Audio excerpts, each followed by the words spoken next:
Quick handball to Hocking. Back to Lovett Murray. He goes short. It's a mark to Zaharakis. Zaharakis has kicked a goal.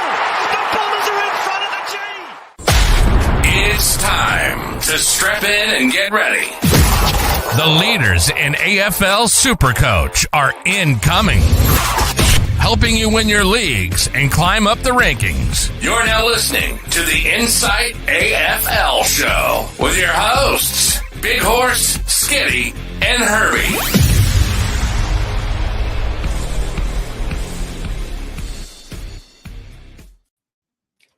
G'day and welcome to another episode of the Insight AFL Show. My name is the Supercoach Big Horse, and with me, as always, with a alcoholic drink in hand, is my man Skiddy. How are you, brother?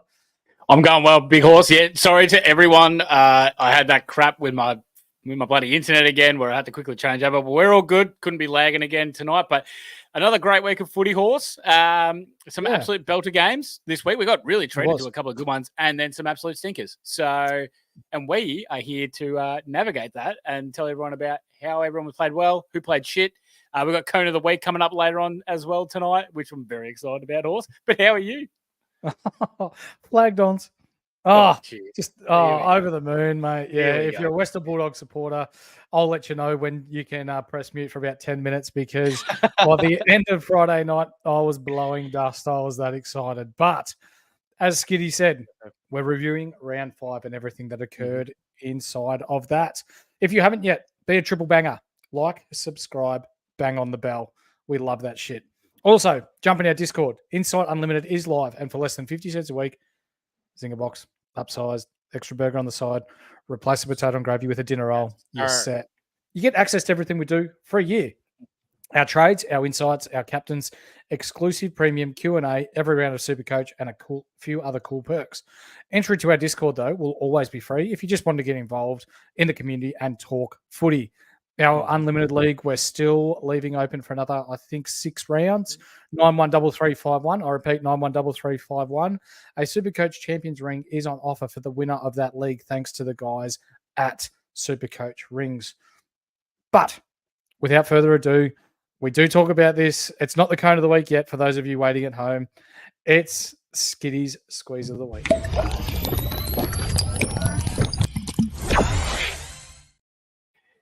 Yes, sir, Horse. Squeeze of the week. And I cannot believe this, that no one chose Jake Waterman this week. I thought that was an absolute certainty that someone would take Jake Waterman this week. But unbelievably, Jake Waterman pulls in 176. You kidding? Hell. Mate, he has 18 disposals, 6 goals to 176 Supercoach points, and, mate, he took the absolute piss. So I know our boy Ryan Hammond was pretty much the last man that was standing to win Squeeze of the Week. He had Elliot Yo to get the squeeze, but unfortunately, Yo gives up a 50 and Sling tackles Velasquez into the ground, and the score goes down. So that sucks, but unfortunately, no winners this week, boys. So someone better choose Jake Waterman next week because that's just, obviously he's going to do it again. It'll probably be someone like Jake Kelly from Essendon or something like that next week. Okay, let's not go too far. All right, settle the fuck down, Jake Kelly. Who would have picked Waterman? It's more likely than Jake Kelly. For the 182 people in Supercoach that have Jake Waterman, fucking well done. Imagine someone put the C on him and they're just sitting there going, la, la, la, la. Yeah, they probably put the C on him as a loop thinking he wasn't playing. Nick, I know, 60. Yeah, Nick Mind is absolutely never winning Squeeze of the Week, let me tell you. But we're going to get into the games nice and early tonight. So our first lot of games are going to be brought to you by our sponsors that have been here since day one, The Standard Squeeze, helping you drink responsibly and conveniently. You can go to the website, thestandardsqueeze.com, and use the code INSIGHT15 to get yourself 15% off everything in store. I'll have to update that. I think we've got a new code. So I'll touch base with our man, the brain, and get the new code for people at home. So our first game, mate. Yeah, absolutely. Bada bing, bada boom. The first game of the round, see Brisbane absolutely flog the pants off Melbourne, mate. by it was only 22 points in the end though.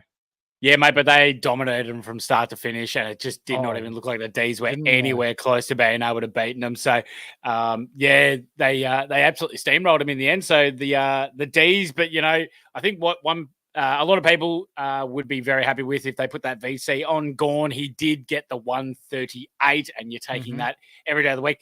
This was a extremely hit out and stoppage heavy friendly first quarter. I think Gawn had like 30 hit outs at quarter time or something like that. It was outrageous. He finished on 51. Yeah, finished on 51. Yeah, still looking to get him in after that bye. That was good. But Horse, what about the D's midfield? What do we make about that? Oliver looked shocking. He was timid. He was shy of any contact. When he got the ball, we see he had 18 touches, only 65 Supercoach points, but that's because he kept turning the fucking thing over. So played forward. It is what it is. And yuck. Yeah. And as will come up later in the injury report, the day after this game, straight in for surgery on that hand. So we're yet to hear how long he is Hamstring out awareness? Hamstring awareness. Oh, but no, he was seen with a cast or something on his hand. So maybe that's to stop him from having hamstring awareness. But we will wait and see. And we'll have our insiders outside of Dorovich's in Heidelberg just to confirm that for the people playing at home. Dr. Labosco, if you're listening, we need it. That's right. Mate, for those that held on to Howes, they'd be pretty happy. Yeah, I mean, look, I was one of those guys that ran the risk and had Howes, and he broke his break even, so pretty happy with that. He looks a lot better with Frothy's May in the side, so that was pretty good. And I think I might no, Clossey's going to come in, so yeah, he can get stuffed. Billings as well. He's still gone. He's no, don't like that. And Jody McVeigh, unfortunately, we hopefully no one brought him in off the back of that. I mean, the 119 was impressive, but it's just not sustainable for him. But that was on 95% efficiency. Yeah. The week before. What do you reckon about this week? Yeah, not as good. not as good. I'll have a quick look here. Doesn't say, but 81% time on ground, still pretty nice. Yeah. Also, too, just a quick shout out. Hello, everyone in the chat. We love you all. We'll see it all, and we will get to your questions at the end of it. You beautiful bastards. Yep. I know there's a shitload going on about that Bont Tingles Green absolute shithousery that happened this week, but we'll get into that. Don't you worry about that. Caleb Windsor as well, though. 38 Supercoach points, Horse, and I think it's time for you to play the button on old Caleb. A bit of warning would have been nice, but that's all right. Let's get into him. You ready? Yeah. He's gone. I thought the note saying see you would have been a good indication, but I'll put it in nice words and be like, hey, Horse, push the fucking button. Maybe I should have read the notes. But they looked good, didn't they? Like, dominant. I'm not looking too much into especially Rayner, given that was Melbourne's third game in 13 days, and they were just out on their feet. Like they were lethargic. They didn't really move the ball that quickly. Apart from Gawn, no one really stood up. They were smashed on the inside. Rayner had 137 Supercoach points and 25 touches in this game. He had 6 clearances in the first quarter. Yeah. Fun fact, he's never had 6 clearances in a game prior to this. So if you're looking at him, I think he's at 380K, but he's a model of inconsistency, kind of like McVeigh, I guess. This week, 137, awesome. Next week, he's probably going to pop off for a 70. So just be mindful of that, but he can go large on any given day. Dunkley was back to kind of his best. 30 touches, 122 Supercoach points. Historically, he plays well against the Cats, or who they've got this week, which is looming as a big game. Kind of like him. Oh, yeah. We picked Zorko a few weeks ago. I was reading through the notes earlier today, mate, from 3 weeks ago, where we nominated someone like, we said Zorko, we also said Zach Bailey. They just needed someone to come off the back flank for them. And sure enough, Zorko's gone. He was in the 120s and he went 99, and now he's gone 116 in those 3 weeks since. Looks to have a very solid role down there. His body is a bit of an issue, but as a forward option, would you be willing to take the risk? It's definitely getting to that point where I'm definitely interested. I just don't know if I'm going to be able to get him in because I have other things that I want to try and accomplish with my team. But he does look very, very good. And it's good to see that they didn't go with Calamachi because, God, he was awful and probably the worst player on the ground for the Brisbane Lions tonight. But Lockie Neal, geez, that ankle injury might have had a little bit to do with it, but far out, he was good again. 109 Supercoach points, 24 disposals. He had 8 minutes less time on ground than he averages in every other week. So I'm going to put that down a little bit to the ankle. But yeah, Pig Neal's back and he's just going to keep on climbing. So it just depends if you feel comfortable with him being a top 8 mid to bring him in. For sure. And then we got Harris Andrews, 108 again this game. He's had 3 tons out of 5 games, under 500K, but in games before this, from memory, he went 66 and 72. So just be wary that if you do take the risk, there is a bit of a roller coaster ride with him. And also Kai Lohman, 81 Supercoach points, and he is now around 200K. He will have a low break even still and could be a cash grab if you want to go that way. But for me, he is too much of a sub risk. Yeah, absolutely. On Friday night, mate, I don't normally like talking about Essendon. No, not at all. But flagged ons. I'll let you talk first, mate. That's all right. Right, mate. So the Bombers do come off with a 96-67 win. Really impressive by the Bombers. They really carried it out late. Played really, really solidly. But for the Bulldogs, God, Timmy English, absolute stinker. 16 hitouts. 16. I didn't do the bloody research for it, but I can't remember the last time that Tim English had 16 hitouts in a game. That is absolute shithouse. Goldie and Draper killed him. Not panicking at all, though. He'll be better than that. Bontempelli, 73 Supercoach points. Look, it kind of ties into the fact that English was getting absolutely killed, so not as many clearances for the Dogs. Bombers were just all over him, so it's all right. Bont will be a lot better, but I felt like he was forward a lot more this game. He was. Yeah. Yeah. And I don't like that. No. And fun fact for those of you watching at home, listening on all good audio platforms, this is the first time English and Bontempelli have been under 75, both of them in one game since 2020. So a solid 4 years that both of them have stunk it up. So for those of you that are looking to get off English, don't, because he will bounce back next week. Yeah. Libba and his ankle. Can we nominate Bevo for Cone of the Week? Oh yeah. He's definitely in contention. Don't you worry about that. Yeah. That's a disgrace. That was horrible. For those of you that did see it, or didn't see it, sorry. Best wishes to Libba. Can't believe I called him Wibber.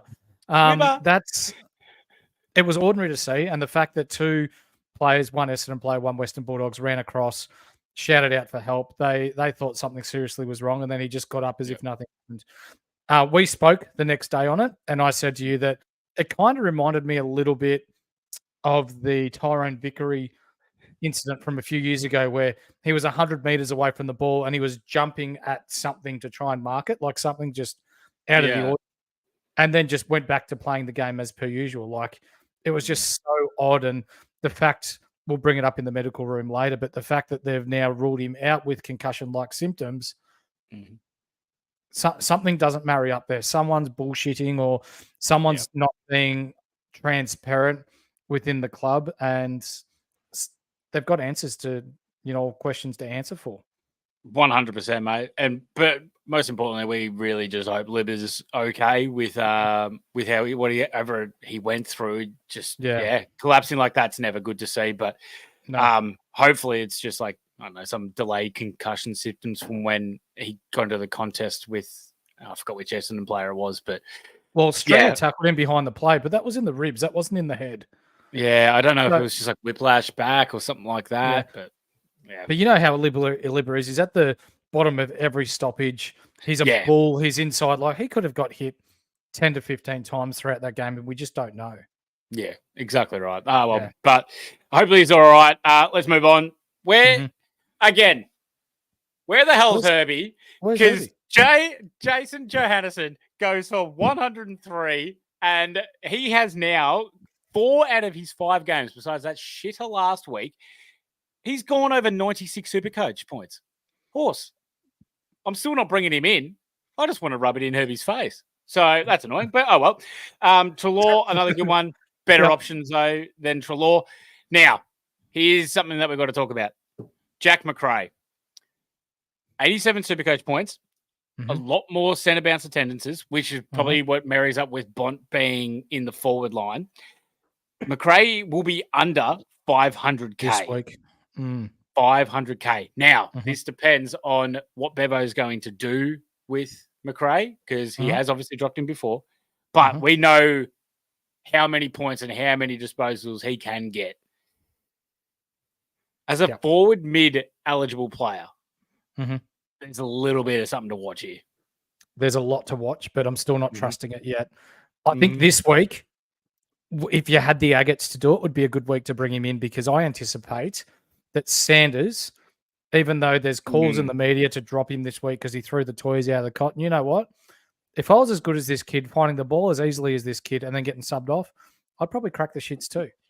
100%. And also, too, with Libba now being out, I mean... I think it's Sanders on the inside. I think it could either be Sanders or McRae, because I think what I'm thinking is going to happen, right, is everyone's going at Bevo's head, and they keep taking these gambles on the younger guys and everything like that when they're not playing Dale and Daniel and McRae and all this kind of stuff. I reckon he's going to just overdo it, and he's going to just go full on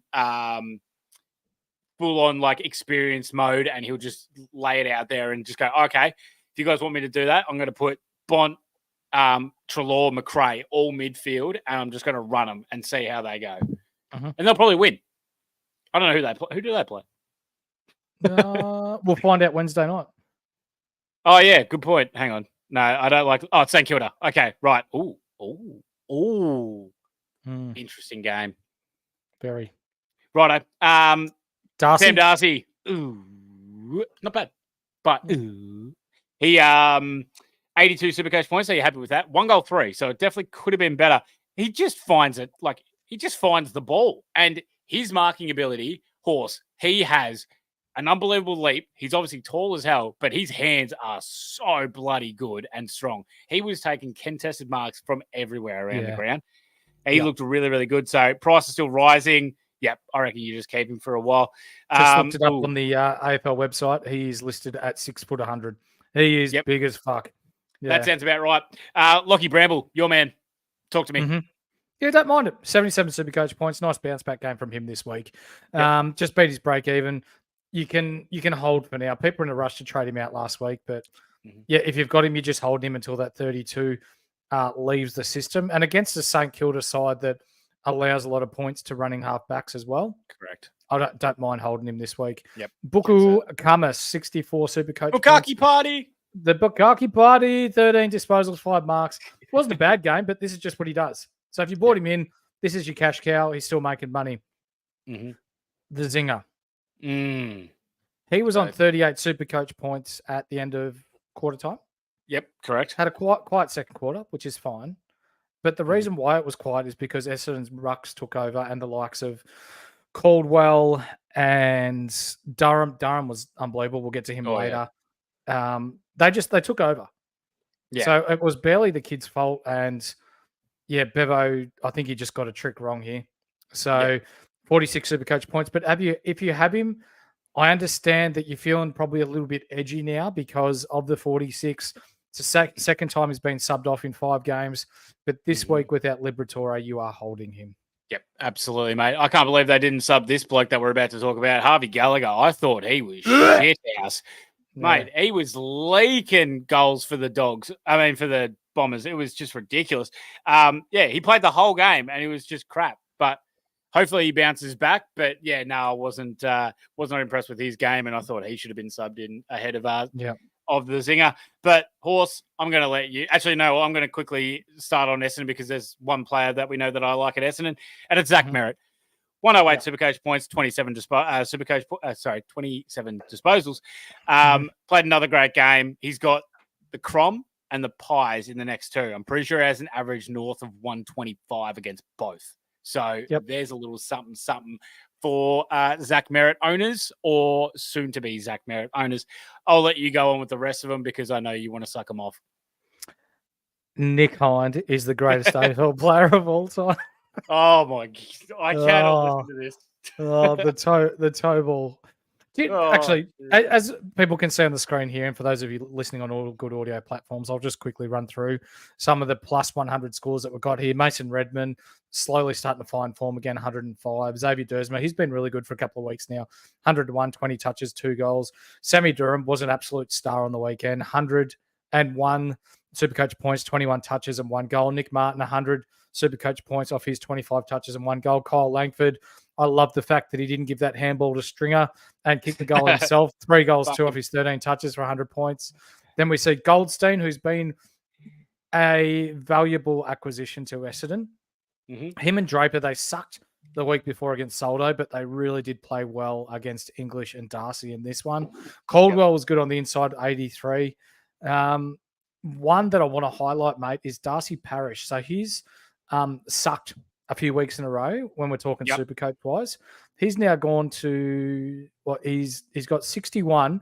He will drop, I believe it's 55k this round. Yeah, roughly to about 560 to 550k. Mm-hmm. Oh, that's once he starts finding form, that's juicy, real juicy. Mm-hmm. I agree. But yeah, from a footballing point of view, it was just nice to see that because we do get a couple of games like this per year that Essendon just roll and we either shit the bed or we actually fight adversity and play well. And this is just one of those games where we did. But yeah, nothing more to see here. Bevo needs to be sacked. On Saturday, we saw one of nearly the craziest comebacks we'll see, not just this year, but for the last few years. Mm-hmm. Saints fall short by 1 point and Giants walk away 80-79 winners. But Saints kicked 6 goals to nothing in the last quarter. Yeah. It was an unbelievable comeback, and I mean, they nearly rolled over the top of them. I put it down a lot to the ball movement, their defensive pressure, and then also just their defensive tenacity was just unbelievable. I just want to quickly say as well, Sam Taylor, shout out to him. Yes. Hopefully he has a speedy recovery. That was scary as all hell. Mm-hmm. And we wish you absolute all the best, and hopefully he comes back. Never want to say that. That was not good at all, mate. When a guy's on the ground for like 20 minutes, no. Yeah. JBS, Tom Green, 72 Supercoach points. Don't panic. He kicked absolute shithouse. He'll be much better than that. I wouldn't worry. Lockie Ash, 122 Supercoach points. 26 disposals off halfback. He really kicked it into overdrive after that first quarter. He's currently 393K at the moment. Mm-hmm. Mate, he's got a good role there. I just don't trust it in the slightest because they feed Whitfield. But if Whitfield goes down for a long period of time, Lockie Ash can put up these scores, no worries. Absolutely. Yep. Mm-hmm. Without Whitfield, you'd absolutely look at him, but with Whitfield in the side, he's too hot and cold. Correct. Lockie Whitfield now, 109 Supercoach points. He had 34 disposals only for a 109 as well. There was a lot, and I mean a lot of chipping around the back line in that last quarter between Iden, Whitfield, and Ash, probably why they are the top 3 Supercoach scorers for the Giants today. But they got the win. They were able to hold on. So, you're still holding if you can. Connor Iden, the same as Lockie Ash. He had 105 Supercoach points, 444K. Yeah, as I said, just going around. But Harvey Thomas. We did say to hold him after his shitter last week. Yep. Mm-hmm. It was 250K. We did say to hold. Yep. Sure enough, 86 Supercoach points. And that'll be in his price for the next couple of weeks. So he may rise another 50 or 60K, and you might be able to get someone even better out of him. Sub-risk is a little bit worrying for me, but that's all right. Yep. Peatling, 72 Supercoach points. He came on early for Taylor. If he gets rid of the vest one day, he can pump out some nice scores. He looked pretty good. And that grab that he took at the end, like running back with the flight and just put his body in the way, that was very good. Hogan, 69. We did say that he averaged close to 65 the last couple of games against St Kilda. No surprise there. Let's take the cash and run with him. He's a definite sell. Yep. Briggs, 66. 25 hitouts, but he's hurt his shoulder. He'll come out up later in the medical room. Cadman, 64 Supercoach points. He did have a negative 5, I believe it was, break even. Yeah. So he's going to make us probably another 35K this week. Delicious. And Jacob Weir, 60 Supercoach points. He's still making cash if you've got him, but you're not looking to bring him in if you do not have him. No. Job security is nice though for him if like you do have him still in your side. So that's no worries there. St Kilda, mate. Jack Steele again. Oh, you're absolutely kidding me. How bloody good is this bloke? He just does everything. 143 Supercoach points. Too good. He's now north of 600K. So he's made, almost 100K this season as well from where he started. And I think there's nothing that says that he can just keep going with this as well. Brad Hill, holy shit. He was probably the best on for the Saints. I reckon he was probably better than Jack Steele fairly in this game. He's 390K. He had 132 Supercoach points, 33 disposals, 13 marks. Mate, that was an unbelievable game. I'm not picking him at all, but credit where credit's due because he can do this. When they solely use that one side of the wing that Brad Hill was doing, he went forward, back, everything. He's got the legs to be able to do it, and it's good to see him be able to push back up to what he used to do. Back in the days. But Rowan Marshall, can this guy put together 2 consistent halves? Because my God, he plays well in one half and then he plays shithouse in the other. I was kind of disappointed to see the 120. I thought he'd be 140, 150 in this game, the way that he influenced it late. But again, just not hitting targets. 28 touches is nice, but 120 Supercoach points, 93% time on ground. For those of you that are asking whether you could go Marshall over English, I think it's neither here nor there. If you want to save the extra 100K, go nuts. I don't think it's a bad option because he's clearly the number 1 ruck. But the thing that worries me is that Ross Lyon came out last week and said that he will be rested at some point. When that is, we're not sure because unfortunately we do not have the contact to Ross Lyon. But I guess it's just a waiting game with him and just seeing how that plays out. And there'd be no goddamn chance in hell that they rest Rowan Marshall coming up against the Dogs this week. Sure, you would not roll out. You would think not. You couldn't roll out Campbell against Tim English. Like, that's just suicide.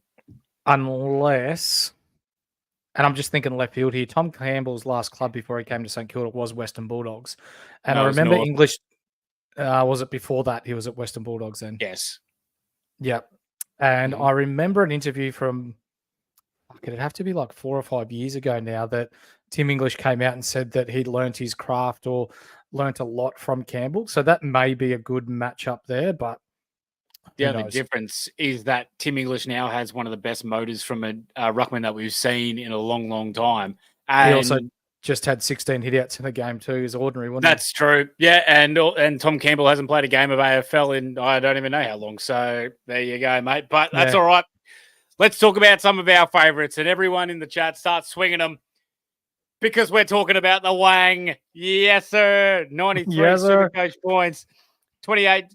He had 19 disposals, which was very impressive that he had 19 disposals and it got him to 93 Supercoach points because he was hitting everything. The run-off halfback just looking so good. I'm not worried about his role or him scoring or anything like that. Jack Sinclair, he had 89 Supercoach points. He's now going to be at about 570K as for someone that's actually climbing back up and looking a lot better.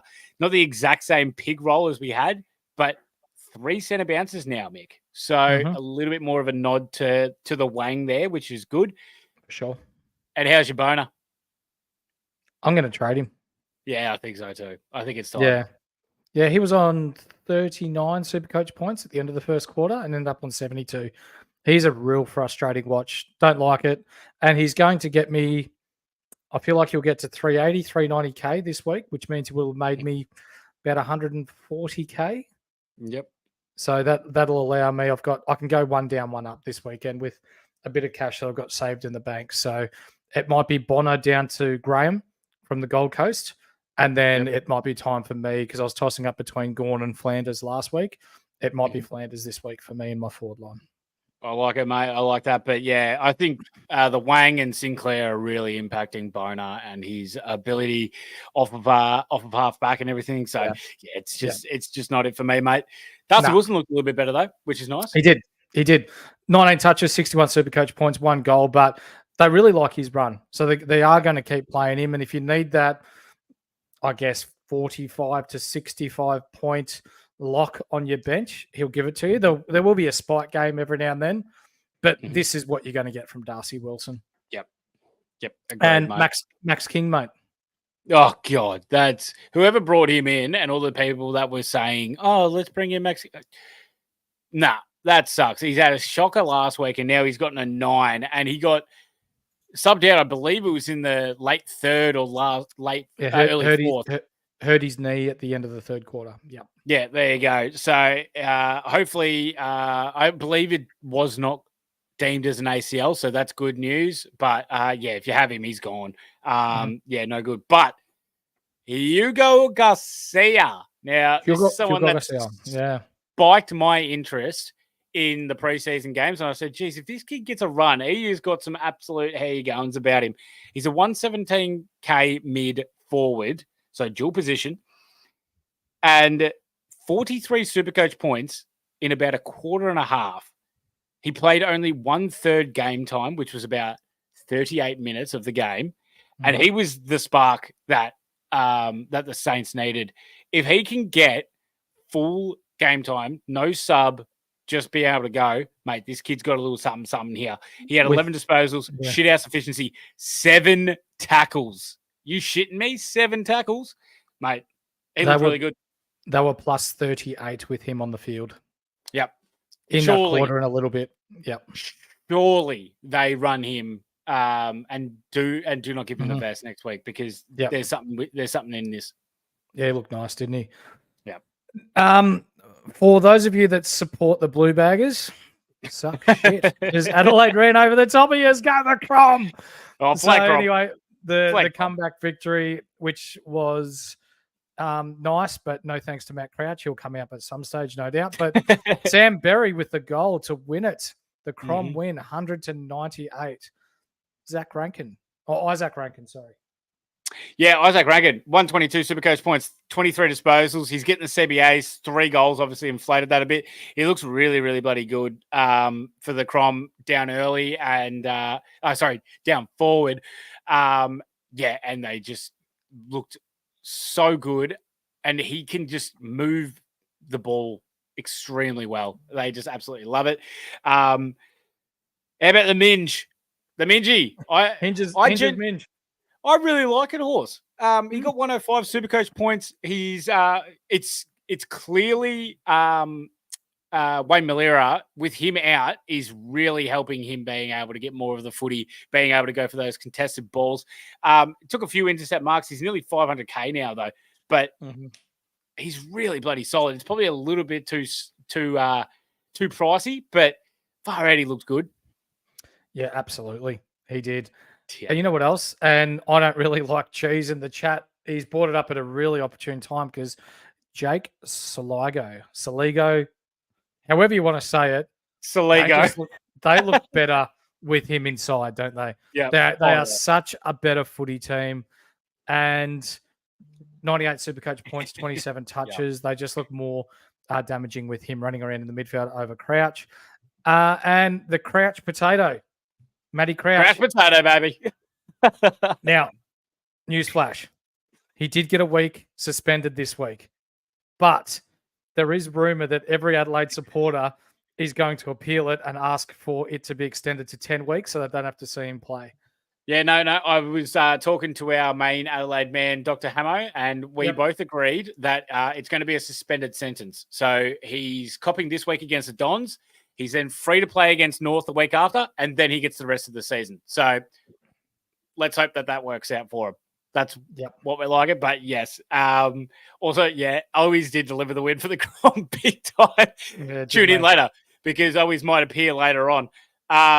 Rory Laird, quiet game by his standards. He only had 80 Supercoach points, which is very unlike Laird. I wouldn't be worrying about it. If you have him, you just keep holding him. It's just going to be one of those games where you just go down and keep going with it. And then Jordan Dawson. Red flags galore here, Horse.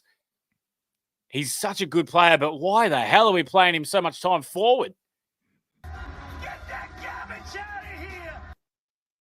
Look, He's done. At the price he might be at, there could be something here, especially with Crouch out next week. Oh, boy. And then he has North.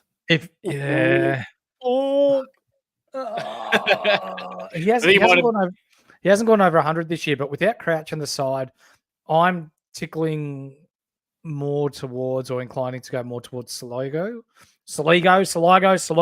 however you want to say him. Let's just call him Jake. That's what Mum calls him. No. If I get that treatment from you with Longmire, Longmuir, Long fucking whatever, you're going to cop it from me with Saligo. God damn it! Look what you've done to me. Fuck. If you've got him, you're holding him, but if you don't have him, you're still waiting for his price to plummet. Keen, this is why we weren't keen on him. 69 was it? I believe. But played a solid role. He played on Kerno for much of this game. I think he had a lot of Kerno, but it was a lot of chopping and changing. And what I found weird was that when Carlton pushed an extra player forward, he was the guy that ran to him. So Cripps would push into the forward line, and then Keane would go man him up real quick. And I was like, okay, it's an interesting way of doing it, but it's nullified Carlton's half forward line of midfielders pushing in to the forward line kick goals. Yep. For Carlton, Sammy fucking Walsh. Woo! God damn. The man is back in a big way. 166 Supercoach points from 34 touches, 13 tackles. I'm waiting because, as we know, back is connected to the hamstring. And when someone's got a bad back, normally the hamstring's the first thing that goes. So I'm still waiting one more week. But at 576K, this could be a really nice primo to trade up into if you've got the funds. Not this week, but the week after. Paddy Cripps, solid again, 110, 22 touches, 8 tackles, but elected to handball more during this game. Both of us, we're not confident enough to bring him in, are we?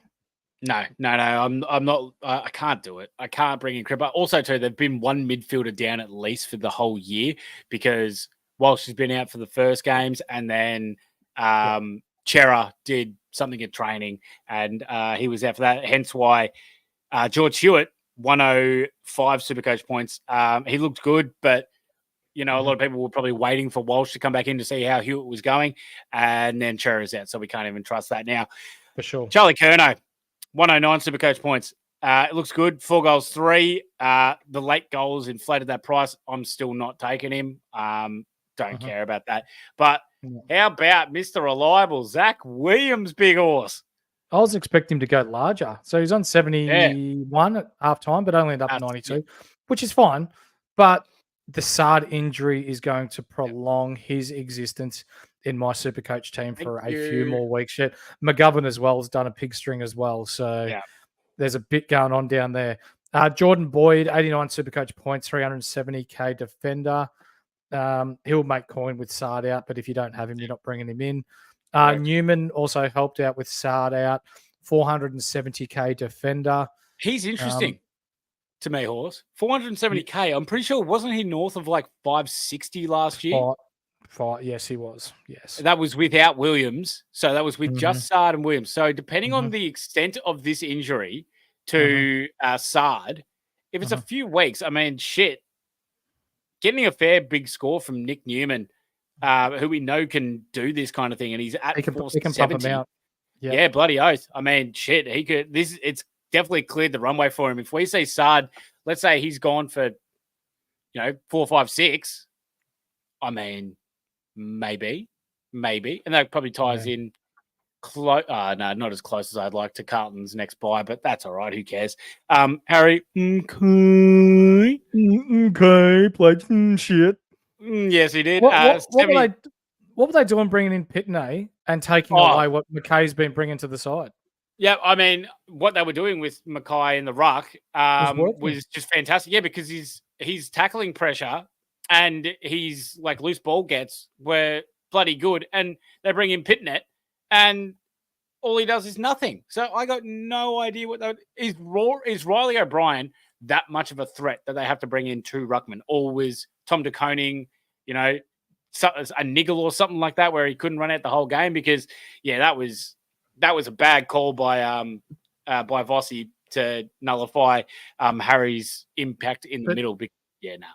Even with that, like Pitney scored 49 Supercoach points, which is irrelevant because no one's going to have him. Kick 1 goal too. He's not a forward. No. He played 50% game time and he wasn't the sub. Yeah, so what the hell were they doing with him? What was he doing? Yeah, exactly right. It's just a bit of a brain dead move to me, but anyway. Bench warming. Yeah, Elijah Holland, 62 Supercoach points at 290k. We're glad that we waited on him. We're not bringing him in. And Carroll, the sub, 26 Supercoach points as the sub. He will be on the out this week. Yeah. Unfortunately, Horse, what I said came to fruition that Ollie Hollands' success against North is going to push Carroll out of the side, and that's unfortunately exactly what happened. So if you have Carroll, it's pretty much time to move on now, mate. Mm-hmm.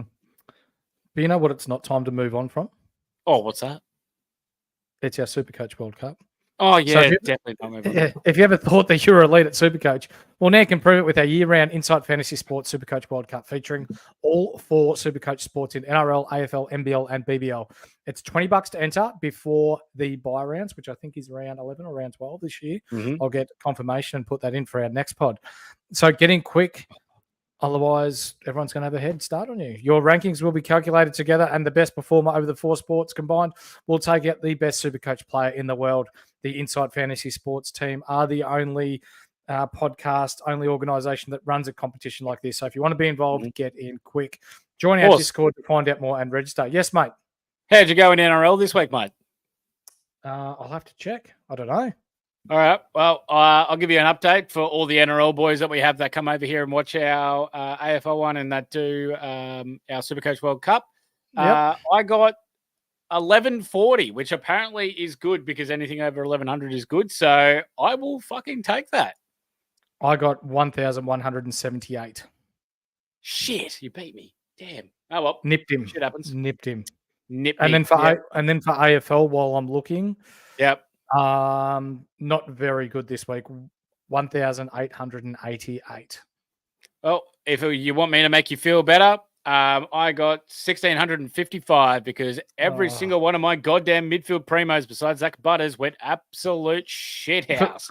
For those that faded English, Green, Bont early on and went with the likes of Merritt and Butters, this is your week. Steele.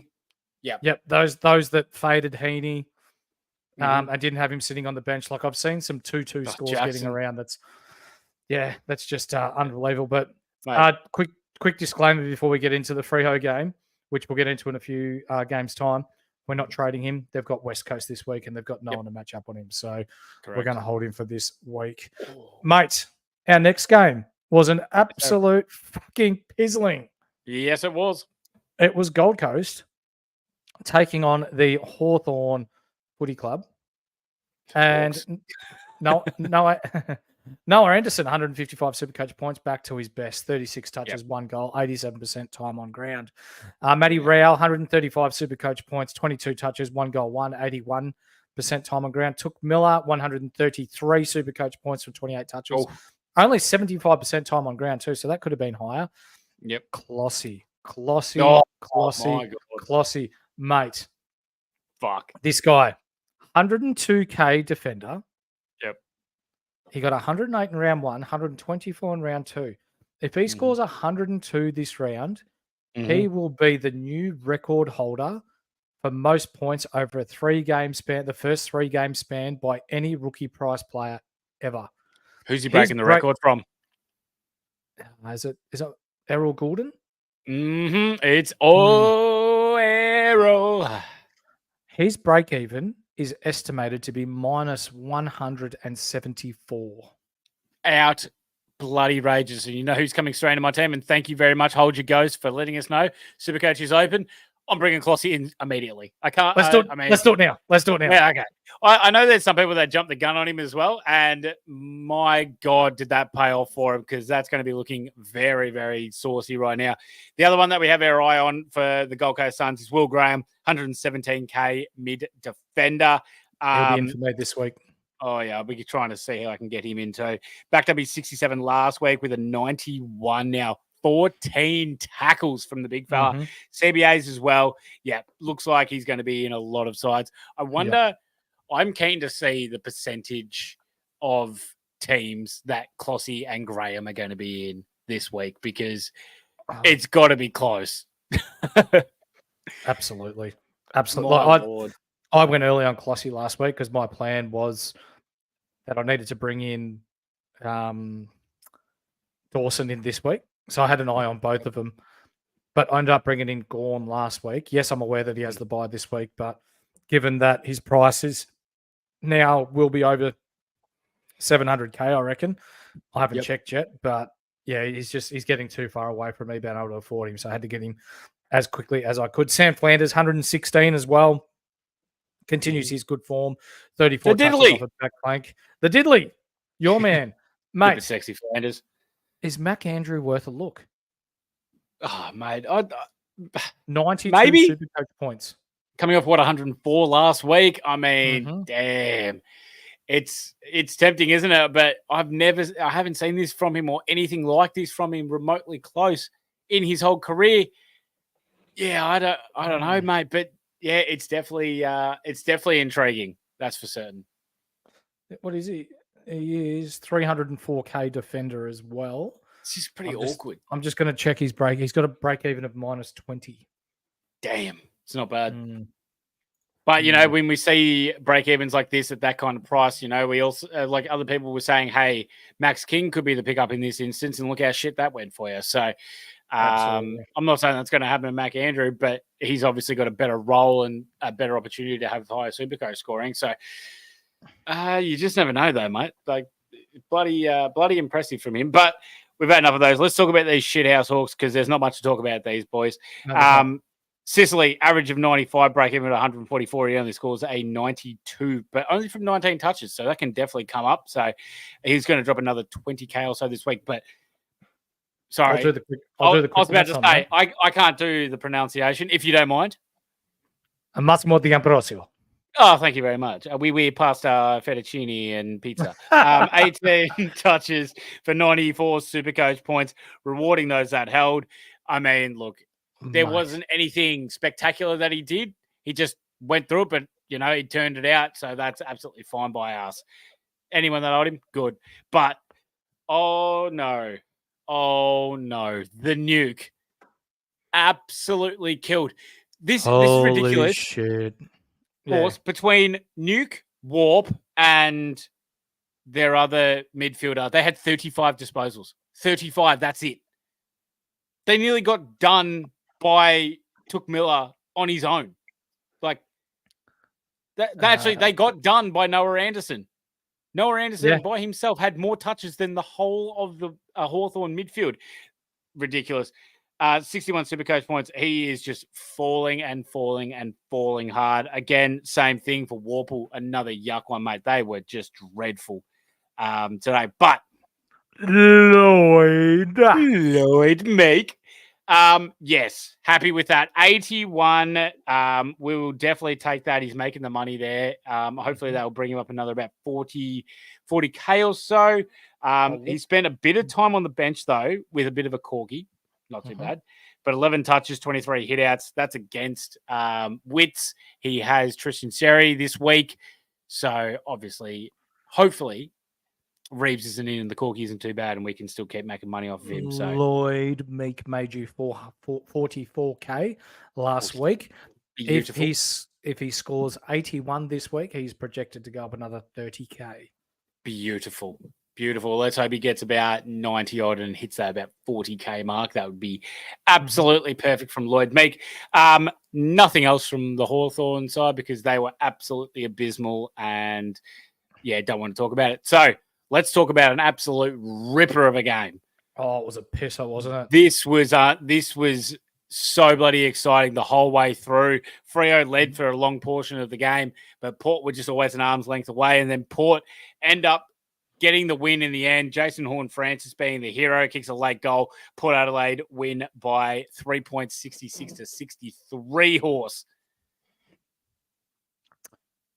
I only caught the last probably 15 minutes because I was watching the Hawthorn Gold Coast game, and we were having a couple of stubbies and a bit of a 2K sesh amongst the lads. So how unfortunate that you copped that piece of shit game, and I'm sitting there going, "Oh my god, To be honest with you, I was still blowing dust from the flag dons the night before. So and I needed a bit of a downer from that. But Zach Butters, 130 Supercoach points, 24 touches, 9 tackles, another great game. CBA's check with all the port mids. Rosé 16, Wines 10, Butters 15, Horn Francis 12, Drew 13. And for those of you wondering, Butters has been cleared of that bump that he did. There is no case to answer for. Rosé, 125 Supercoach points, 26 touches, 6 tackles. He's back, and he's back in a big way. Houston, 121 Supercoach points. He's been real solid all year. I'm not even sure if he's been under 100 yet, mate. I think he may have got a high 90s, but that's probably about it, mate. But he's looking top 6 defender lock for me, mate. I think he looks good. But he's at 580K. Yep. He does have a break even of 103 this week, though. Don't care, mate. He's for anyone that has him, you just keep holding him. I reckon. Oh, absolutely. This is pretty much about what he's going to be doing, so no worries there. Farrell, Kane Farrell, bloody hell, did he look good this game? Like I was actually shocked with how much he had the ball. He's just under 400K now. Really bloody good. Running off halfback, 26 disposals. I haven't seen this role from him, but God, he plays it well because his shoe is so bloody good and so long. Normally he was playing more wing. Yeah, he was playing more wing and higher up the ground, but they pushed him a bit further back against Fremantle, and he just had so much of it and looked so damaging with the ball as well. He does. Yeah, if Houston was ever down, maybe, but God, it's just definitely one to watch there because that was bloody impressive. Wines, 109 Supercoach points. Again, just doing it all. And it's before round 10. It's unbelievable. Big Ivan Soldo, 54 hitouts versus Jackson, completely neutralized him. 96 Supercoach points. He's proving to be an actually good solo ruck while he's always been behind Nank. But yeah, this is very, very impressive. Now, Jason Horn-Francis, 93 Supercoach points. That looks all well and good. And it's exactly what we wanted for people that brought him in because he's now definitely made coin this week, so that's good. But before he kicked that last goal, Mick, he was on 52. He went up 41 for that one goal to win the game. So what the hell was he doing for the rest of the game, you ask me? Fuck all. Not much. Not much at all. Did not look very damaging at all. He's still getting it, and hopefully he can just get us an extra one before we have to get rid of his ass. But how about this one? Is it Jace Burgoyne? I think it's Jace, isn't it? I think it is. Yeah. Yeah.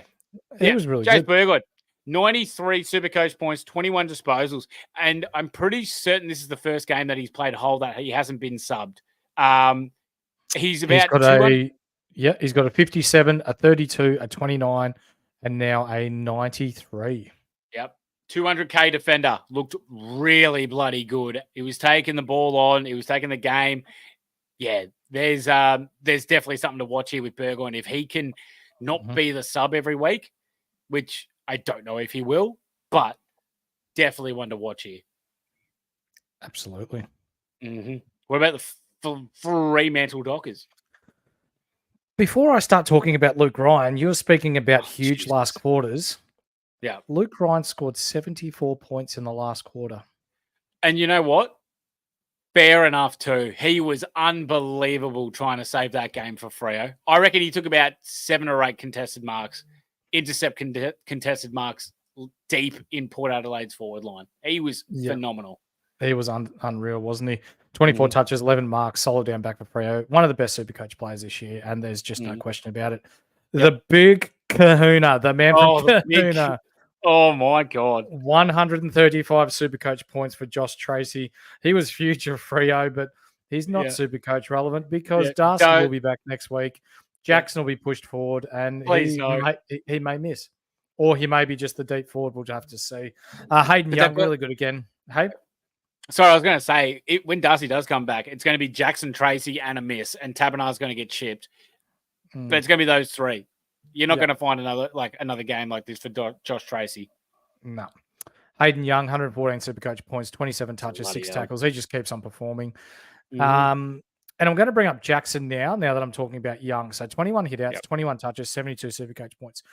Round 1, round 2, or round 0, round 1, Hayden Young had these sorts of numbers, not without the hitouts, but had plenty of ball, low Supercoach numbers. We traded him out, and then he went bang, bang, bang, and went really high, didn't he? Yep. Jackson's getting the numbers, but not really scoring that well over the last couple of weeks. It smells of that. Yeah. They've got West Coast. They've got West Coast this week. Who's going to play on him? McGovern's going to go to. He'll probably just play that floating role. Yep. So he's either going to have Barras or Rotham. Yep. I think Rotham suits more to Tracy, and Barras will definitely have to take Jackson. So, yeah, if they were, I'll tell you, if they weren't playing West Coast this week, I'd be having genuine thoughts of trading him out. But I'm definitely holding this week because they're playing West Coast. For sure, mate. Brayshaw, 111 Supercoach points from only 18 disposals, 6 tackles, and 4 frames. 4 could have been a lot worse, but he's still he's not there for me as a primo this year. And he openly said in the media last week that he's happy taking that role on the outside to allow Sarong to do his work inside. Sarong only 110 Supercoach points. He's only got just short of 200 Supercoach points combined the last couple of weeks. 29 touches, and he doesn't normally go well, as we both called against Port Adelaide. So you take this, you're just holding him. You're not looking at selling him. Yep. Jordan Clark's been a bit quieter of late, 84 Supercoach points. Still okay, and he will get better, but he's starting to get more interest from other teams, isn't he, mate? Yeah, absolutely, mate. Like, Port Adelaide really started putting a bit of defensive pressure on him from their half forwards and, like, really are taking note of him where he's running. He's not getting the exact same run away. Still a good game from him. West Coast won't do that. Obviously, Port are a very, very good side. So I think Clark will be all right. You keep holding him if you do. Fifey, 81 Supercoach points, 17 disposals, 6 tackles. Look, great game by Fife. Port were first to the ball, as it showed through the clearances and the fact that Soldo had 30 more hitouts than Jackson. But Fife still did what he did. So, yeah, you'd be happy if you still had Fifey. Sharp, 19 disposals, 54 Supercoach points. He's still making money, so it's okay. But I'm very wary of this pure only wing role that he has. Yeah, I might. And if you have Josh Draper on him, sorry. Go ahead. I'm going to quickly just rag on Josh Draper. He is not it for Supercoach. It's no. I'm pretty sure he only got a 54 or he would have had 40 something. So yeah, no, thank you. So, for those of you that bought in Jeremy Sharp, you bought him in because you're looking at cash gen. You're not looking at prices or scores. On field. Even with that shitty score of 59, he went up 48,000 this week, and he's got a break even of -7 next week, and he's looking at making another 40K. Beautiful. That's what you want to see. Also, too, Aston's just put in the chat, Closey has a break even of -174. Exactly what we said. Yeah, that's nuts, isn't it? Wow. Unreal. What have we got next, mate? Looks like it looks like your favorite ad read. Yeah. Ryan from Astute Newstead. Are you wanting to buy your first home or even investment property and don't know how? Are you a current owner with an interest rate above 6.2%? Well, Ryan can guarantee you that there are better options for you. Best part is he will do it for free. Reach out to him. His link tree is below in the description. I got it right. And I know he's listening and I know he'll be proud of me. Or you can contact him on 0431 766 784. It's not LinkedIn, it's Linktree. Get it right for those of you at home. That's right. Anyway, on Sunday, we saw North Melbourne take the trip down the highway to play Geelong at GMHBA Stadium and get absolutely pantsed. 139 to 64. So the highest AFL score so far this year, mate? Yep, that would be Geelong with 139. So that was it was a great watch. Congratulations, Asa. We don't need to talk about it anymore, so that's all good. Let's talk about what was good for North, and there was pretty much only a couple. But my God, how good was Harry? This kid is unbelievably good. 159, 38 disposals. BS, they took one off of him. 15 marks. Even if North go away from the, bullshit chipping around the back line crap that they try and do, it will not affect Sheasel. He is just everywhere. They get the ball into him in the middle. He kicked an absolute ripping goal as well. He is that he's good link from the midfield to the forward as well, and then getting it, and he's the kick into the forward line, quite like what Brian Myers is for Geelong. So he's everything. North need about 20 of Harry Sheasels running around to be any what good. Great game by our man Eddie Mazda. 3 goals. Do not get sucked in and do not bring him in. It's a definite no. How about the old Catalan and wine mixer? Pow pow pow pow pow pow pow pow. He's back. Yep, 98 Supercoach points, 26 disposals. Looked a lot better. You're definitely still holding. Beautiful there by Pow Pow. Tristan Xerri. Now, I know how much you guys want me to rip into this because, God damn it, he played like absolute shithouse today. 91 Supercoach points.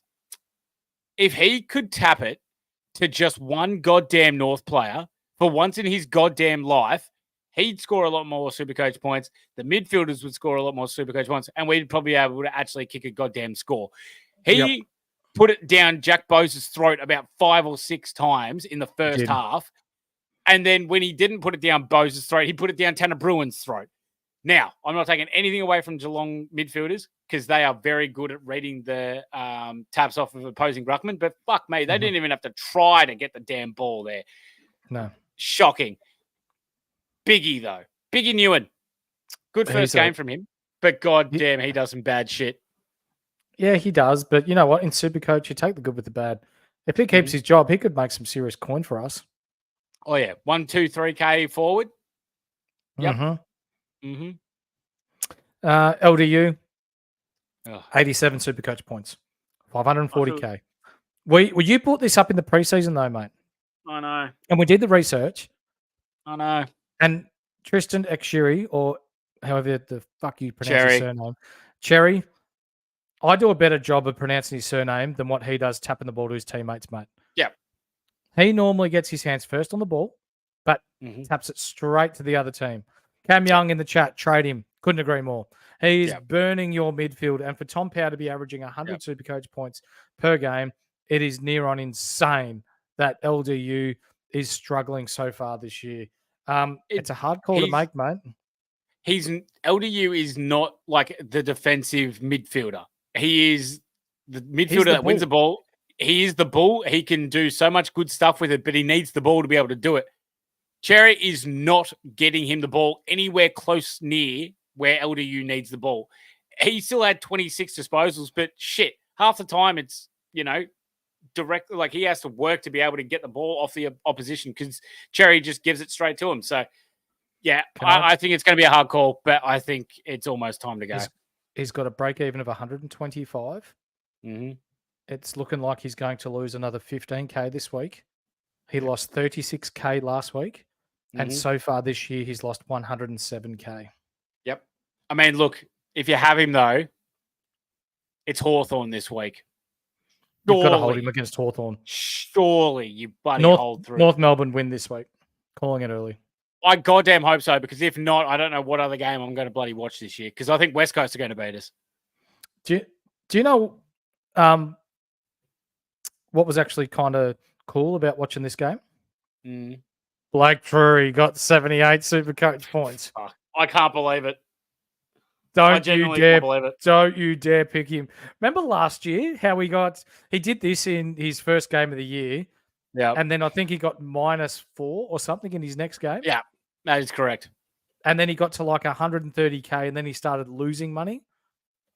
Yeah. And he was losing money from 123K. It was unbelievable. Yeah. So, asset bang on the money. Yeah. So for those of you that haven't had the pleasure of having Drury in your side before, Skiddy, don't you fucking dare play the goddamn music, horse. All right, hang on. Which one do you want? Get that garbage out of here. Not a chance. You're not picking him. You can also play for Fish. No, you can probably play Fish too. Okay. I think he's about priced out. Yeah, I think he's about priced out, and you can pretty much get rid of him now. I think he's made a little bit of coin, but I can't see him do much better than what he did this week. Charlie, the Condom though. Charlie Condom. Yep, I liked it. I reckon he was bloody good. He had to put in a bit of extra effort to obviously defending Jezza, who was taking the absolute piss.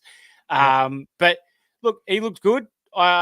He's still getting the intercept marks, 75 Supercoach points. Yeah, I think it's a definite bring in this week before he gets on the bubble. Pricey. So, yep, I like that. And Tyler Sellers, well, that sucked. One disposal. Nice. Could not get anywhere near it. Yeah. I'd like to see him have another go against Hawthorn, but Geelong were just all over him. They were good, weren't they? And speaking of Geelong, Jezza, 140 Supercoach points, 21 touches. You called it. 6 goals, 450K-ish, and moving up the ground. He does look better. Hawkins didn't play in this game, though, so please take that into consideration. Tommy Stewart, 108 Supercoach points from 24 touches. His defensive work rate is unbelievable and just gets to all the good spots. He's a top 6 defender and only 570K. It might be time to make your move there. Yeah, he's down this week, so this is definitely a good time to go. Yep. Bowes, 104 Supercoach points. Keep an eye on him if he can keep his role in the side. He was very good today and only 350K. That big Shannon Neal bloke, he looked good. 88 Supercoach. I know it was against North Melbourne, but 88 Supercoach points. He's only 200K. And if he can get consistent games, he's going to be a star. Oh, absolutely, mate. The Tomahawk successor is well and truly alive there in Neil. He is dominant. Even if I don't care who the hell he was playing against today, mate, because no one's spoiling that. His leap and his hands so bloody good and so strong. Do you see when he just threw Bailey Scott out of the way and kicked that goal? He's quick as hell too. 6'8" he is. 6'8" 100 kegs. 6'8", and he had the same, and he was keeping up with Bailey Scott running to an open goal square. That's outrageous. Holmes, 87 Supercoach points. When he gets that DPP defender, I'm definitely looking at him. That's for certain. Probably should have done it earlier, but that's all right. Ollie Dempsey, quite a game by his standards, but 56 Supercoach points. He's making money. Just had to go through the motions, in all honesty, and he did make an extra about 40 Supercoach points in the second half, so better from him. Connor O'Sullivan, interesting one here, 46 Supercoach points. I don't think he's Supercoach relevant yet. He's going to be a great player for Geelong. They've got an absolute ripper in that kid, but I just don't think it's Supercoach worthy now. And Clark, subbed on late. Yeah, pretty much just did cardio for the whole rest of the game. I think it's time. Very annoying. Yeah, I think it's about time too. Get that garbage out of here!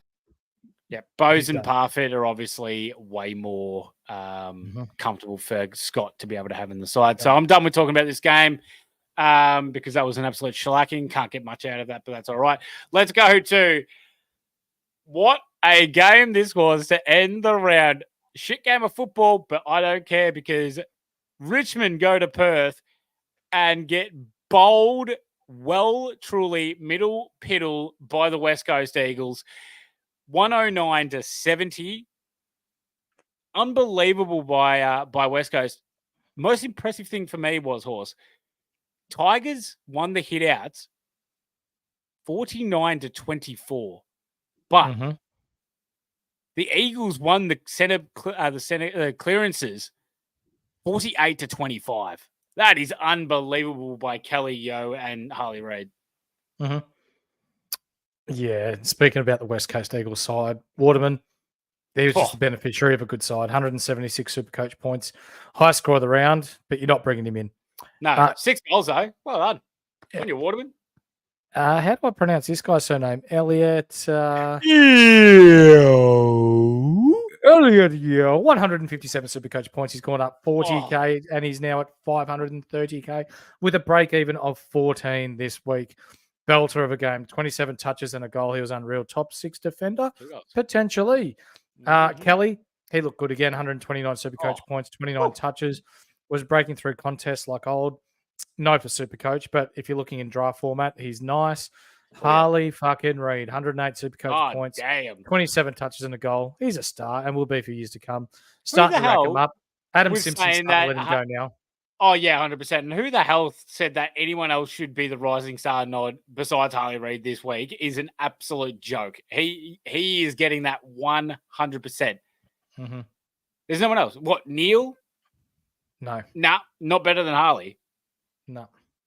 Mm-hmm. No. And I know we take a special interest in Supercoach, and that's what we do, but Clossy, yes, he's really good. Yes, he's scoring lots of Supercoach points, but when you're talking about an impact on the contest and the way that he's using the ball, Harley Reid is a much better player.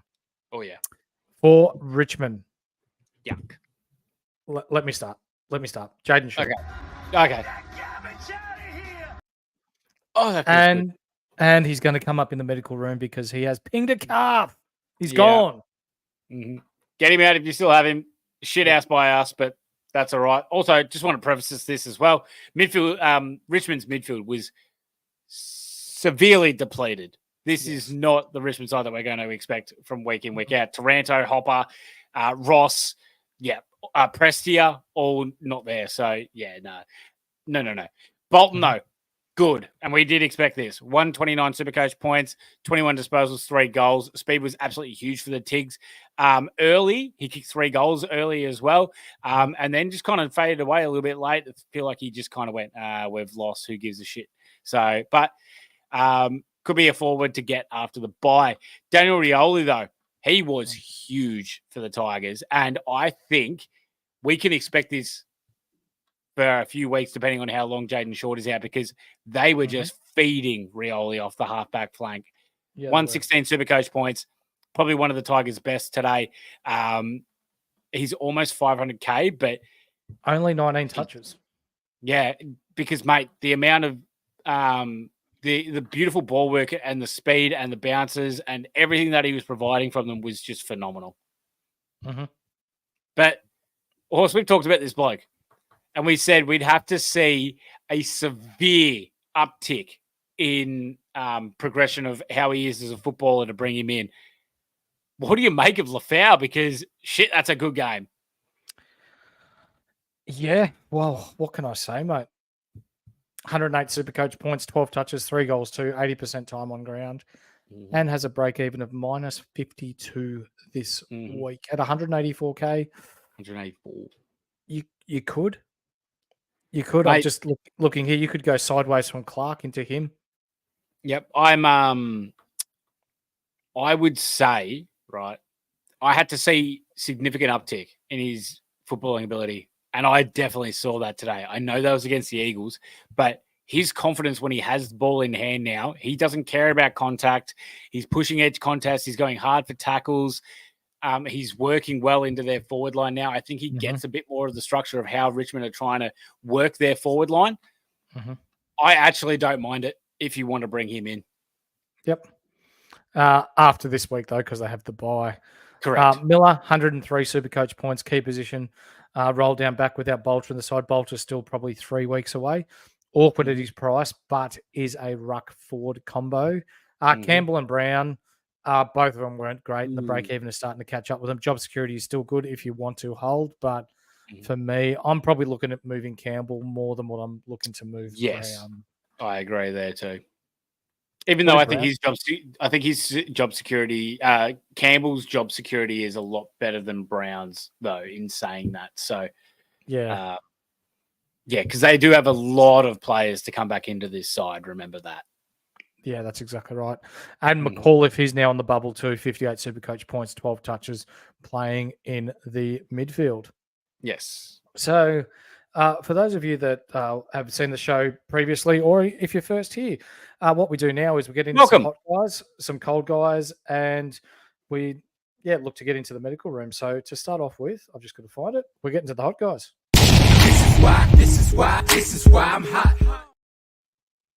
And for Asa, if you're in the chat, sorry, the gunshot, it gets him every time.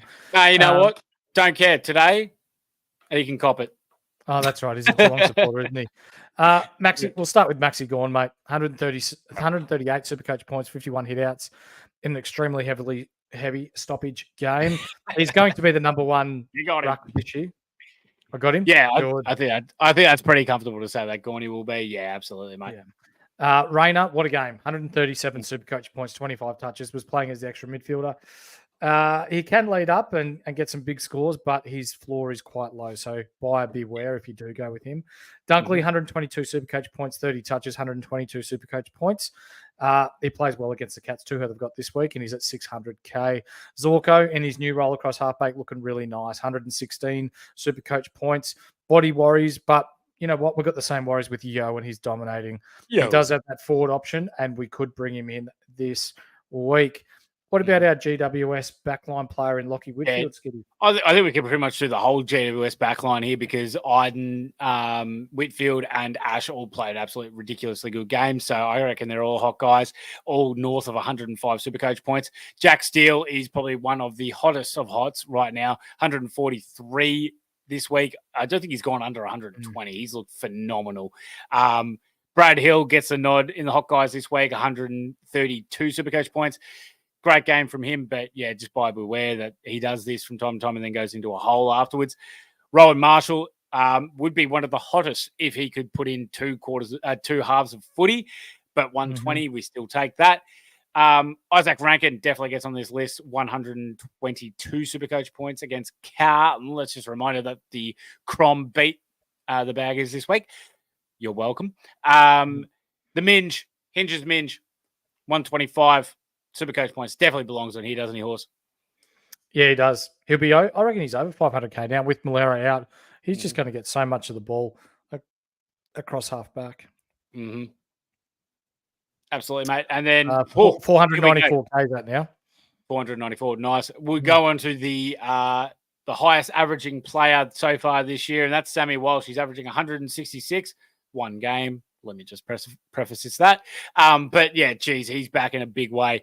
Not this week, but looking at next week, as he's not on the bubble yet. Want to see if the back holds up for next week's game.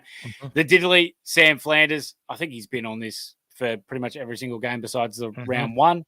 So that's not to say that the Diddley's in there. I think we can just go through the whole of the Suns midfield just because they dominated Hawthorn. Matt Rao. Noah Anderson, took Miller. Yeah, all of them absolutely dominated this week. And Graham. Yeah. Sam Clossy, 102k defender. You're bringing him in this week. You have to. And if you don't, you're just going to burn yourself. A break even of minus 174. The man, if he scores over 102 this week, will be the record holder for the most points scored in his first 3 games of AFL footy as a rookie priced player. Will Graham, 117k defender, mid, dual position, 67 last week, 91 this week, 14 tackles this week. Looks to be an automatic inclusion now. What is his break even? I'm going to get it for you right now, mate, because thank you. I'm going to guess probably minus 70, minus 91. Oh, how delicious is that? Yeah, and if he scores 44, he's going to make you 62k. Oh, yeah, very nice. I think we're getting him in. A few players, plus Combin, there's a few players that we need to get in this week, if you haven't already. Zach Butters, 130 Supercoach points, 24 touches, 9 tackles. Another good game by him. Rosie, 125 Supercoach points, 26 disposals and 6 tackles. Houston, 26 touches for his 121 Supercoach points. Luke Ryan, 145 Supercoach points from 24 touches, 11 marks, and scored 74 Supercoach points in the last quarter. The big kahuna, Josh Tracy, the big country. He gets a mention because he was just fucking unbelievable, but you're not picking him in your Supercoach side. 135 Supercoach points. Hayden Young, he's been on here 3 weeks in a row now, 114 Supercoach points, 27 touches, 6 tackles. He just keeps on performing and will be priced. I'll have to check in a sec, but about 535k from the top of my head. Now, I have trouble pronouncing this guy's surname. First name, Elliot. Surname. And what did he do? Oh, just a lazy 157. Massive game by him. Really liking him. Defender as well, mid. Oh, yes, please, Elliot. If you grabbed him at the start, how good's that? Well done. We can't do this without our top point scorer for the round, Jakey Waterman, 176, but not Supercoach relevant. Don't get too over the top with that. we're definitely putting Harley Reid in here because, my God, what an absolute ripping game he played. Really, really like that game from Harley. I guess we could throw in there with Bolton also there, even though they lost to West Coast, but Bolton, Rioli, Lafau. Yeah, I'll put Lafau on there as well. I thought he had a ripping. You can put it in there. Harry Sheesgod, Cheezel, yep, absolutely a hot guy. Just another 159. Currently has an average of 34 disposals this year, so he's absolutely taking the piss. Yep, can't say much more else about that. Screw it, I'm going to put in the pow pow. I'm putting in the Catalina wine mixer into the hot guys. He's back, baby. Pow, pow, pow, pow. Pow, for those of you playing at home. Pow, pow. Yeah, I think he looks solid in there, still playing kind of defensive role, but also able to get on the offensive. If Cherry can actually get it to him, then he will do a lot better than that. So pretty easy to be able to where it comes from. Jezza, easily in the hot guys, 140 Supercoach points, 21 disposals, 6 goals. No worries there.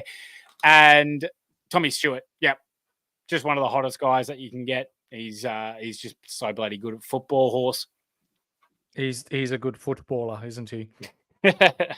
Good model as well on his ads. Does great work on the TV. Yep, and I love his little country segments that he puts on Instagram too. To let us know how the cows are going. But yeah, good bloke. That's our hot guys this week. Let's move into our cold guys. Oh yeah. And to start us off, we're going with Caleb Windsor. Yep. See you later. He's just got to go, doesn't he? Yeah. The wing role is like, his job security is good, but shit, it's just mounting to enough and it's time to go. Yeah, absolutely. All right. Well, I'll do it. Get that garbage out of here! Get the finger ready. Harvey Gallagher. Just yuck. He's gone. Thanks. Yep, absolutely. This one is close though, Horse. I don't think it needs the sound effect though. Okay. But I think the boner's flaccid and it's time to sell the boner. Sometimes maybe good, sometimes maybe shit. It's close. I'm only saying that. I think he can still go okay scores from here to there. You probably don't. It's not an immediate sell or anything like that, but he's definitely cold, and it's purely because the Wang is overtaking the boner, and that's all that is. And Sinclair's also there as well, but he doesn't have a funny nickname, so screw it. Yeah, Wang's the one there. But Dawson, are you going to play the sound effect for him? Oh. That seems so bad to do it to Jordan Dawson. I know, but you know what? He's been really, really bad this year. Yeah. Really bad. I'm just bringing up some stats here, but holy God. He's got a break even of 131. He's lost 130K already this year.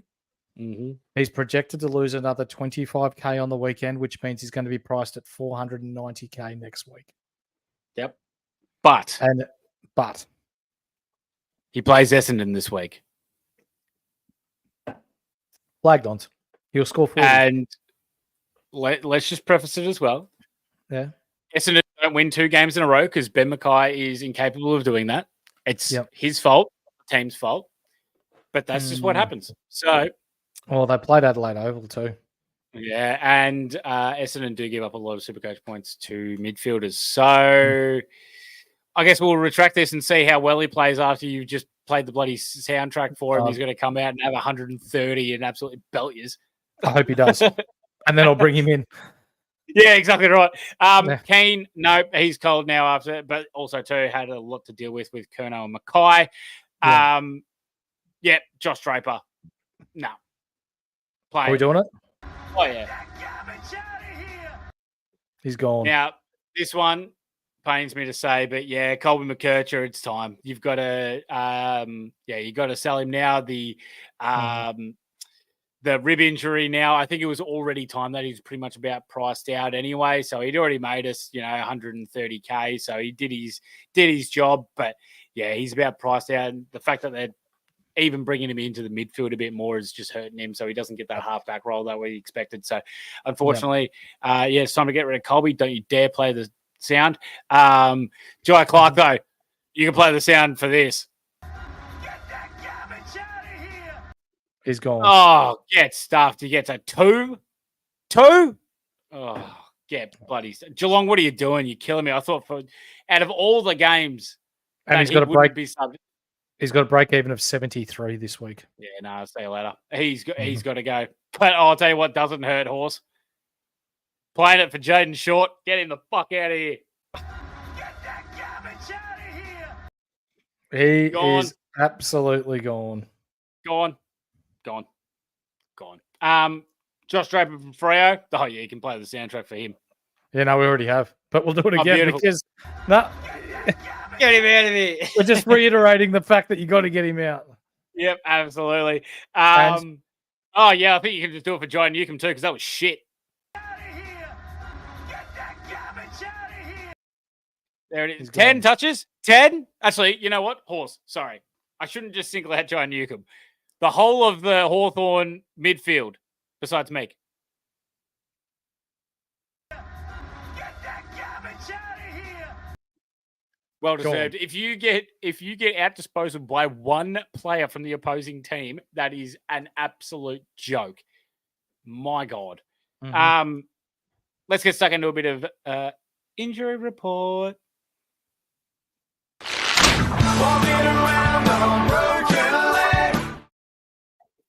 Now, there was quite a few injuries from this round, and we start off by Thursday night. Christian Salem early on popped a nasty hammy and was ruled out immediately once he got to the bench. Looks set for a 4 to 6 week stint on the sideline. So for those of you that held Howes, yeah, you could trade him off this week because he's got a bye, but because it's best 18, if you don't have to, I'd nearly hold him for another couple of weeks and try and make some more coin out of him. Yep, I agree there. I know there's going to be an opening as well because Salem had that halfback defender kind of role, and I just can't. I'm going to have to dig into it a bit more because I'm not 100% sure who that actually affects the most. But tune into our Wednesday show and we'll have the answers for you. Liver. Oh, wait. They have the bye. Don't worry about it. Liver. Yeah. Man, that was ugly. Ankle. And Bevo muddied the waters by coming out in his post-match interview and saying that he had a sore ankle, which we all knew was bullshit. He will miss next week now because it has been determined that he is under concussion protocols. Again, for those of you that didn't see it, seeing him just walking along and then his arms dropping and his head dropping and then hitting the deck, being motionless for a couple of seconds.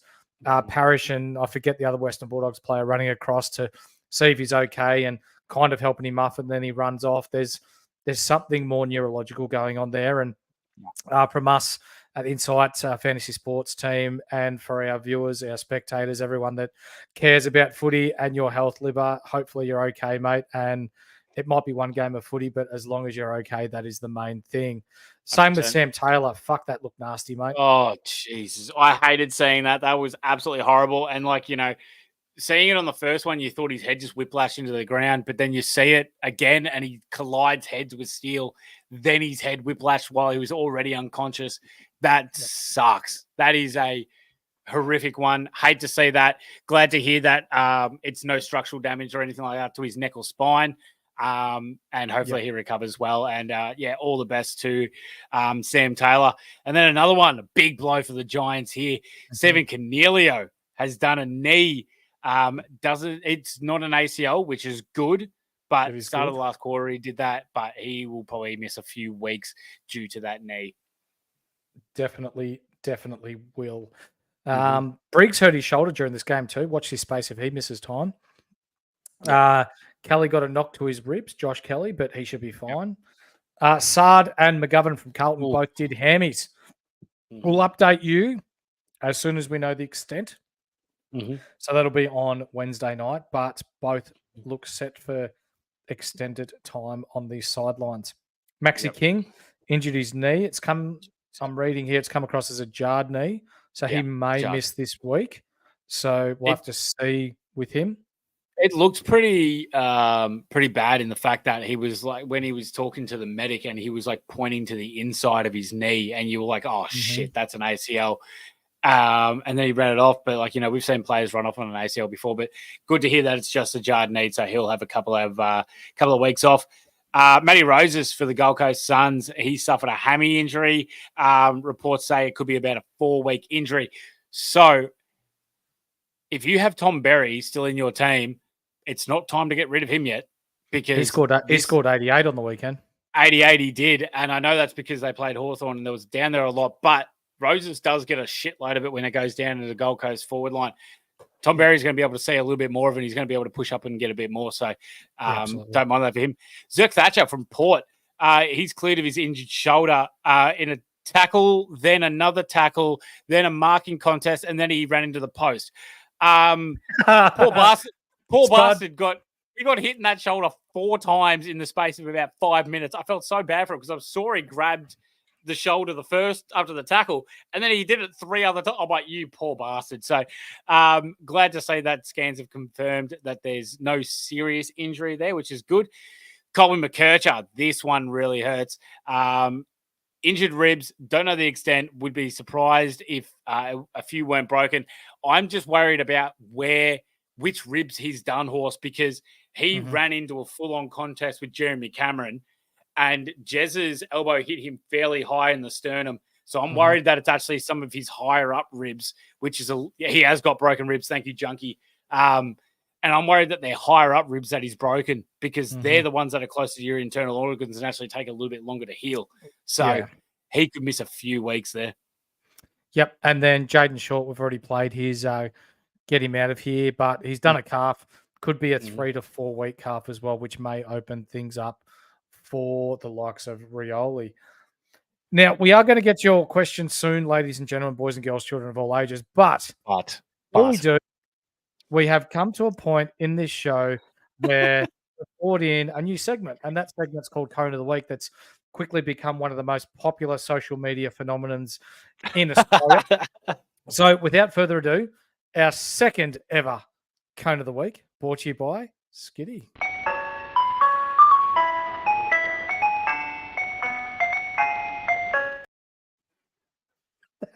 That gets me every time. It's actually my most favorite thing in the goddamn world. I love Braino is an absolute gem. All right, Skiddy's getting his hat on. Here we go. Skiddy's about to give this Cone of the Week ripped into. Okay, honourable mentions first of all, boys. Matt always gets an honourable mention for Cone of the Week for running into the open goal where he could have iced the game against the Crom, and he kicks the turf and does absolutely nothing with it and costs Carlton the game. Good on him. We have Charlie Lazaro, who got the clearance to start the last quarter, kicked it the wrong way into Geelong's backline. Doesn't quite get Cone of the Week because it actually turned into a goal for North. So you don't see that very often, but there you go. Tyler Sellers, he definitely gets an honourable mention. 1 kick, but it's his first game. I can't be giving out Cone of the Week on a first game, so can't be too bad about that. Morris Rioli. This was did you see this one, Horse? I did, yeah. Morris Rioli takes a mark in the goal square, tries to be fancy, doesn't move back at all, and then kicks it straight into Alex Witherden, who was on the mark, and honourable because it went straight back to Shai Bolton and Shai Bolton kicked a goal. But we have our cone, no Horse, sorry, cones of the week. Multiple cones. I couldn't separate the two. I nearly gave it to one of them, but he ended up kicking a goal. But Harrison Petty and Ben Brown, how the fuck do you go through the whole game making literally zero impact on the game for the whole game? I know Ben Brown kicked a goal. That was late. The game was already done. They did nothing. There was no leading up to the ball. They made it as hard as hell for Melbourne to do anything at all. As soon as the ball hit the ground, they both just stood there and went, shit house. We have our first dual cone of the week, and it goes to Harrison Petty and Ben Brown. Weak as piss, be better. Play the thing again. You've heard it here first. So, as per Skiddy, our cone of the week is Ben Brown.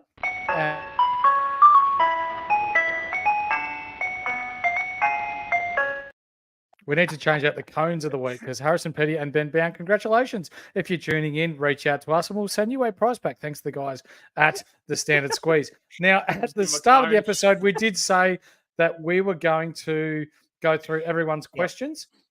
And I guess it's time to go through them and attend everyone's needs. It's question time.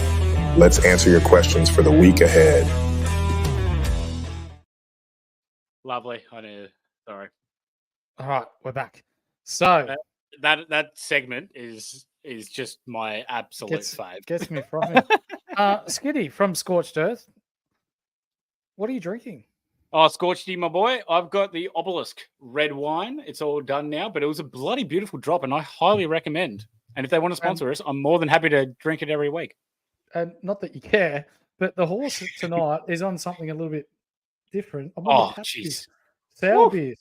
Mate, I'm giving them an 8.5 out of 10. They're fucking delicious. 8.5. Damn. And they are quite a high percentage, if I don't believe so myself. Yeah, right, about horse? 6s, I think. Get me a little bit giddy. Don't mind Not it. bad. Bit of Josh. Nathan, thank you for joining us again, mate. Nice to have you around.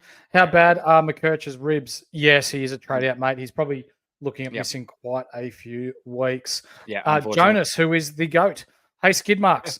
With liver out, is Bernie Sanders going to get a full game next week or bevoed after spitting the dummy on the bench and getting subbed out? Do you know who this guy is?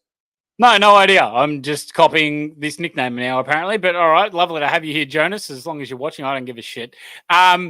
Bernie Sanders, the Zinger. We definitely keep holding on to the Zinger now with Libber's news of out. If he's dropped, then we definitely move along.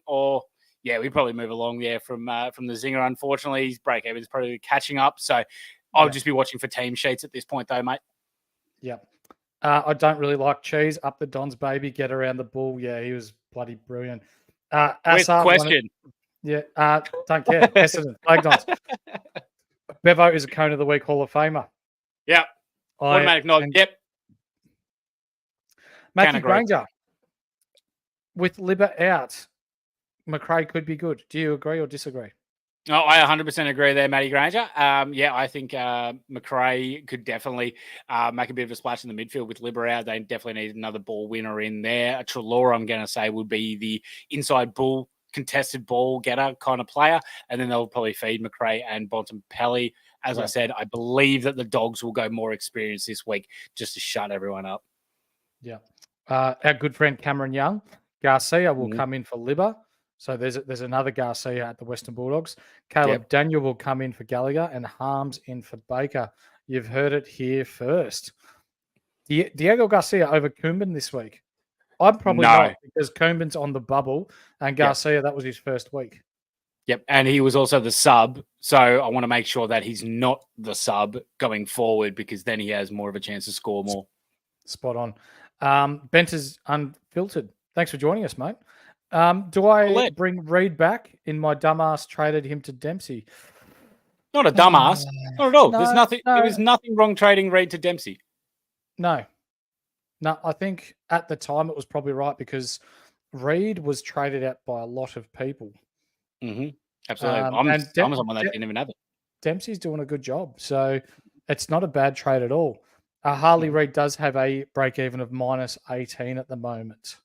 So it's tough, but at 318K, you could probably use that money to go down into like a Will Dawson and then up into a Primo, if that's the way you want Dawson. What's his name? Will Graham.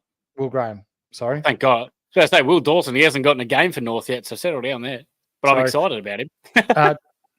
Dawson's Creek is too busy in the mirror and playing with himself to source points. I tend to agree with you, Jonas. He has been shitty. Ray Brown, thanks for joining us again this week, mate. Clark Sexton, Carroll, yuck. Feel like 3 bums on the way out. I'm agreeing with you, mate. I think that is the case. As long as that's Jai Clark, not Jordan Clark. If it's Jordan Clark, then no, we're holding Jordan Clark. Just prefacing that. One of our good friends of the show, Junkie, is it time to trade out Jackson? No. Not against West Coast. Absolutely not. Asa, minus 174 break even for Clacy. Yep. And I don't know how to pronounce this guy's name. Oh, I think I can help you out with that. It's Elliot. Thank you.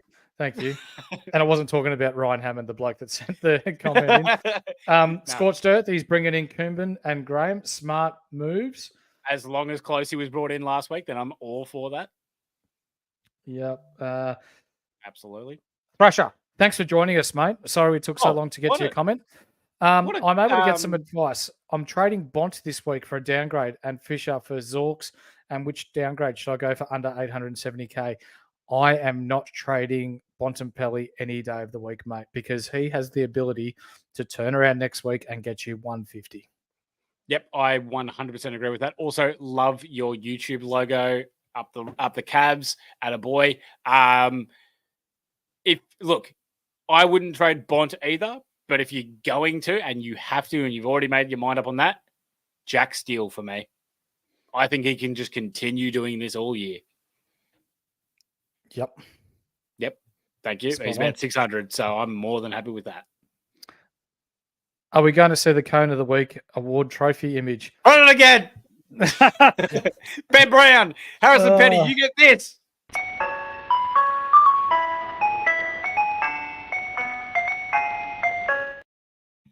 Just for you, my man. There you go.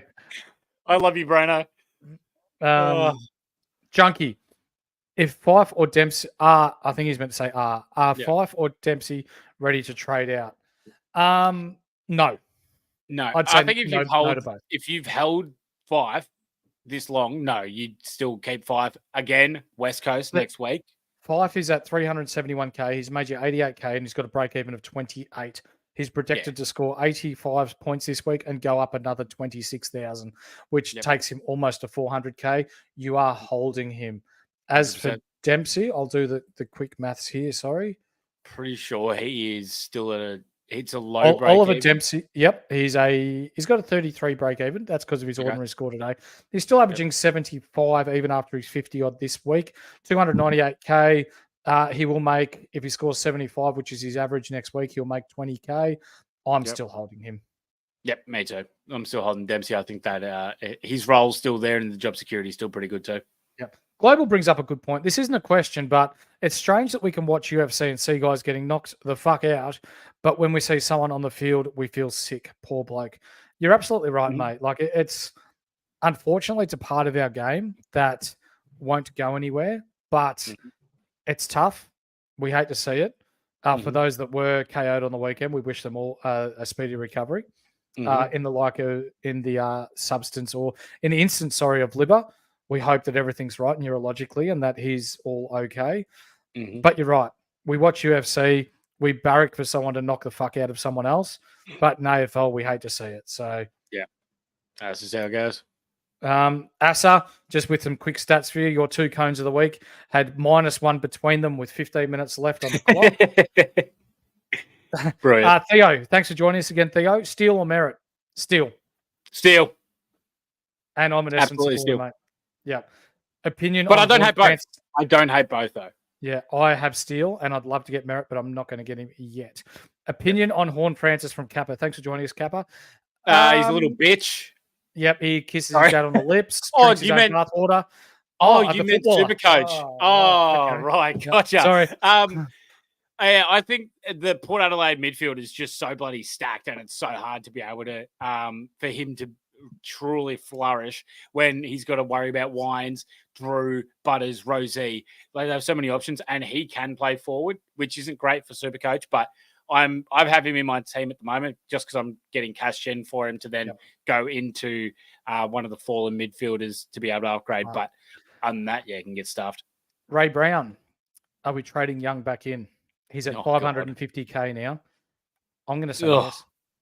I reckon it's not a bad idea because the role is now really very much there. All the worries that we had have now kind of disappeared, and he's just playing through it now. And I still think he can do better. Yep. From Global, Kyle Langford, cone of the week for kicking the goal and not passing it to Big Stringer Dinger. You know what? He should get a trophy for it. Yeah, 100%. Give him a contract extension for it. Yeah, exactly right. I reckon that was one of the best burns I've ever seen, and well worth it. Attaboy, Kyle Langford. Theo Manos. Which 2 out of Heaney or Steele or Ryan or Young do I get? I'm getting Steele and Ryan, depending on your cash, because I think they will be the 2 best for the rest of the season. Yeah. Parker back this week for Sydney. Interesting to see how that goes. Tay Adams, Parker, both to come back. Mills Cameron Young later in the season. Ab Stink, go New York, go New York, go. I think he's talking about the Brooklyn Nets, the other team in New York. Yeah, something about that. I mean, I think he's just talking a bit of shit. In fairness, and I think so. That's fine. They suck. Kappa, has the ship sailed on Heaney? Oh yes. God, it's hard to get him in. It's bloody hard. Yeah. I mean, realistically though, if you did downgrade and you really wanted Heaney that bad, you could get him from Jackson. I just don't think it's worth it anymore with Tay Adams, Parker, and then Mills is going to be back as well in maybe about 4 or 5 rounds. Yeah. Yeah, I don't think it's worth getting Heaney in now. It's not. No. And Thanks. Our last question, mate, from Cam again. Yo or Stewart? That's really, really tough because Tommy Stewart obviously plays the intercepting role down back for Geelong, while Elliot Yeo is just the inside bull for West Coast at the moment. And shit, if you go on it as well, you see Elliot Yeo, that 157 was massive this week. So that is a bloody tough one. You'd feel more confident with Stewart, but Yeo's got so much upside to be able to do it as well, in fairness. Yeah. And also, too, West Coast don't have Matt Flynn back yet. When Flynn comes back, he's a better ruckman than Bailey Williams. Yeah, he's a better ruckman than Bailey Williams. That can really help Elliot Yeo to be able to score as well. It's just if Yeo's body can hold up. Fuck, that's tough, Cam. If I had to pick, I'm going Stewart. Fuck it, I'm gambling. I'm going Yeo. Yo. Love it. Ladies and gentlemen, if you haven't already, like, subscribe, put the bell on. Go on to all good audio platforms, Spotify, Apple Music, all that sort of jazz. Give us a 5-star review if you like our stuff. We do appreciate it. Bang on the auto downloads as well. So during the night when they are uploaded, you wake up in the morning and bang, we're already there and ready to listen to, regardless of whether you've got internet service or not. On Wednesday night, we will be previewing round 6. Melbourne have the bye. Melbourne are they do Melbourne have the bye, and Richmond have the bye. So for those of you with Gawn, those of you with Howes, those of you with Bolton, Campbell, we're going to do the research in the next couple of days and see who we can move on to continue our good scoring run. Do you have your overall scores with how you're going at the moment there, mate? Dog shit. Absolute dog shit, mate. Okay. Too many gambles that haven't paid off. I've dropped this week. I'm now at 14,000th overall. So I've dropped nearly 4,500 spots. That's all right though, mate. We that wasn't one of your massive weeks, so it's okay. No. You've still got time to be able to rectify that. That's no worries. No, that's right. Oh yeah, I've had an absolute stinker. I've gone down 20k. How good's that? Shit team.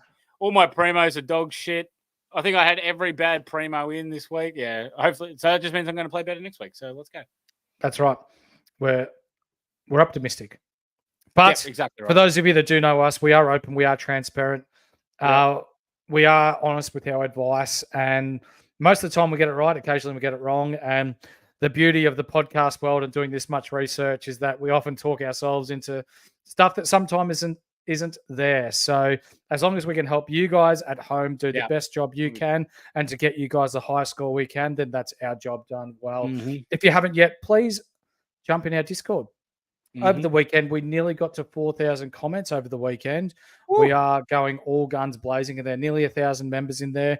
We would love to see you in there talking footy, talking all things sports. We've got the BBL, we've got the NBA, NBL, NRL. The guys in there go nuts as well. We've got one more question just to finish us off, mate. Are you Lockie 8? Thanks for joining us, mate. Who to replace Jackson with? I'm not replacing anyone, mate. No. I'm the same, mate. I'm looking to the week after. This week. Yeah, exactly right. West Coast this week, and then I would look at either the Diddley, Sam Flanders, or someone that I can't remember who else. Shea Bolton, maybe from Richmond. Yeah, or Zorko. Yeah. He might be a shout. Zorko, yeah. Zorko's not a bad one. And also too, DPP come out after next round. At the end of next round. So we will have that's when we'll be looking at moving Jackson to see who gets a forward eligibility there to be able to move him on. So we'll hold for West Coast, then we can start making moves for Jackson after that. Disclaimer: Jason Horne-Francis does not look like he's going to get forward eligibility. He does not. No. Asa, I see your comment, and yes, we are even in our books, so that is fine, mate. Ladies and gentlemen, thank you for joining us tonight. Please hit like, subscribe, put the bell on. If you haven't already, give us a 5-star review, give us a thumbs up. We appreciate you joining us, tuning in, dropping your comments, and doing all good things to do with AFL Supercoach. But for tonight, this is Skiddy. I'm the horse, and this has been another episode of the AFL Insight Fantasy Show. We'll see you Wednesday. See ya.